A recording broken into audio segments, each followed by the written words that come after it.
Hello and welcome back to our sessions today. Let's talk about a new interesting part of surgical sciences, and that is adaptation of new technology in surgery. Adaptive newer technologies in surgery. Recently, which of these have recently been adapted into surgery? So this is a very interesting topic. I'm sure you're going to like it. तो शुरू करते हैं robotic surgery से, फिर पहले enumerate करके देख लेते हैं, उसके बाद एक एक करके then we will try to describe क्या करना है. सो पहला है robotic surgeries, then we have minimal invasive surgeries, artificial intelligence in surgery we already talked about. Then you have third space endoscopy. Then you have indo cyanine dyes, ERAS, that is your recovery after surgery, that is your enhanced recovery after surgery protocol to be followed. Then you have something like 3D printing in surgery, bioengineering of the tissues. Then what has been recent is your assisted surgeries with robots, especially seen in shoulder and plastic surgeries.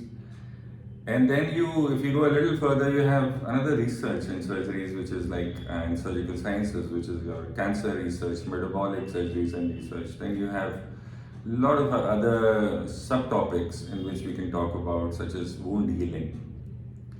And these are the basic topics which we can talk about. So robotic surgeries, I'll just be brief because we got to know that it initially started with something called AESOP. AESOP was automated endoscopic surgery for optimal positioning. Then it went into Zeus, and now you have a DaVinci robotic systems. Similarly, minimal invasive surgeries, we all know the steps from when it first started with in 1980s with laparoscopic cholecystectomy, even much before that. But officially it was in laparoscopic. First laparoscopic cholecystectomy was in the 80s. And then indo-cyanine dyes. What are these indo-cyanine dyes? This is a very interesting concept that came up during World War II.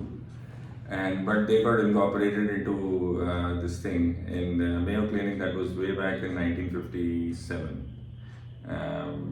So since then it has taken all different shapes and sizes, and finally got incorporated into many surgical procedures. Now in this, what happens is that you have a near infrared fluorescent dye, which is used in medical diagnostics and imaging, primarily for visualizing blood flow, lymphatic drainage and the tissue perfusion. Now this is interesting. This is called ICG and indo-cyanine dye, which is basically of low toxicity, rapid metabolism inside the body. Half-life is hardly 3 to 4 minutes, and you can store it at the room temperature. And there is other things that you can do with it. Is basically it is used for. Now it is used for cardiac outputs, assessing hepatic functions, ophthalmic angiography, surgical guidance, perfusion assessment for anatomical structures, organ perfusion, assess lymph nodes mapping, biliary pathways during surgery, oncological surgeries, and especially for the margin assessment after oncological surgeries. Now, unbelievable, but this has been done and it is in use now. This is called ICG, and the concept is basically you have it's a tricarbocyanine dye that absorbs NIR, near infrared light, at about 760 to 790 and emits a fluorescence of a longer wavelength, which is around 830. This is what happens is that it's FDA approved and it's being used now. So this is incorporation of a recent technology. And then what we can talk about is also third space endoscopies. Now what is third space endoscopy? Now first space we know is the GI tract. Basically you put in an endoscope, flexible endoscopes, and you go into the GI tract. The second space deals with the peritoneal cavity, and the third space goes a little deeper, that is the submucosal space or the intramural space. So that is called the third space. And these are the deepest layers of the GI tract, and they can be assessed by tunneling in the submucosal plane without compromising the integrity of the overlying mucosa. And what are the diagnostic and therapeutic uses of this?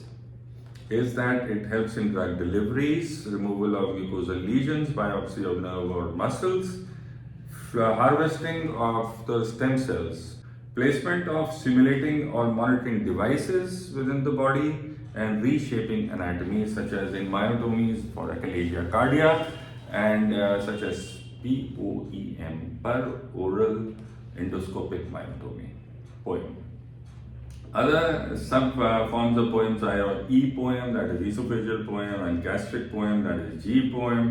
And then you have poet, that is for per-oral endoscopic, T is for tunneling. So poet. And then you have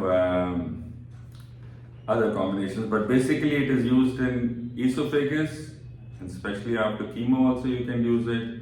Then it is used in Hirschsprung diseases, subepithelial tumors, and for refractory gastroparesis. So these are the uses of this third space endoscopy, which is being incorporated, widely used in surgical science. So these are adaptive technologies. What we are seeing here right now, stem cell, plant a stem cell inside the tissue, and it can generate it for you naturally from the body, which is a very good thing without any external kind of input required for it.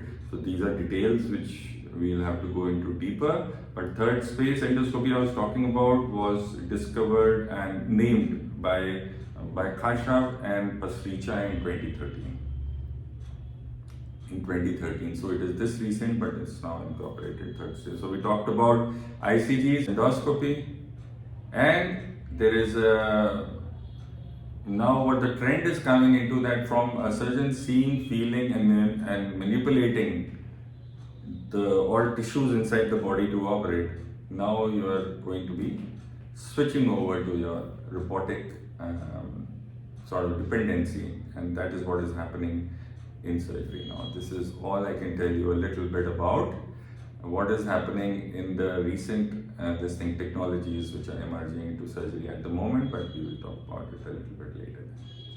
Thank you so much.